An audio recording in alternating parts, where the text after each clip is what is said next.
Hey, this is Brad Kazmarski. Welcome back to the Making It Stick little series here. Yesterday I talked about the 3 steps of making it stick. Improvement, I have improve it is phase 1, practice it is phase 2, and keep it is phase 3. Those are the 3 phases or principles of making any of our movement patterns stick.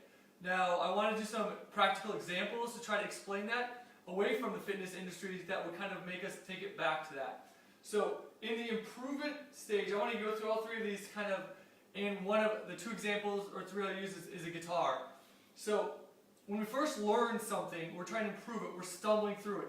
As we're trying to find a new movement pattern like a hip hinge or our shoulder mobility, we're working through a new pattern, a new range we currently don't have. Our program isn't set that way, we're trying to make that set. So if we're trying to learn a song, we might kind of struggle through.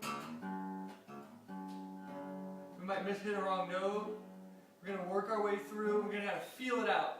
In making mistakes, I would really recommend everyone read the talent code. He talks about how important it is to be on the edge of our ability. Greg Cook talks about being on the edge of our ability, being able to make mistakes, find them, and come back.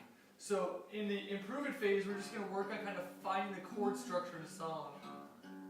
And just kind of hitting it. And then once we get that, we're going to go into practice phase. So once we feel comfortable hitting those notes, we're going to hit that. And if you know anybody who does music, they practice it all of the time.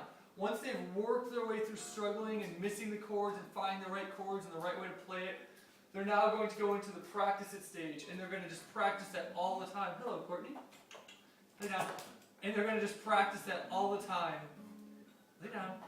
And they're going to just practice that repeatedly and repeatedly. And they're going to drive their parents crazy probably.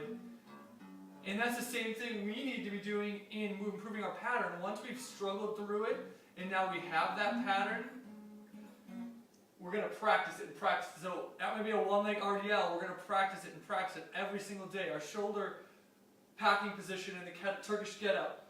Practicing getting that position. Once we have improved on it, got a new pathway to figure it out, practiced it hundreds and hundreds and hundreds, probably 1,000 times in those 2 to 4 weeks period, then we're going to just move on to keeping it. This is in life where we just have it. So once you've worked through all that time, you're going to move on to learning other songs. Then as a band, as long as you come back to it and practice it every so often, it's going to be there. And then you might...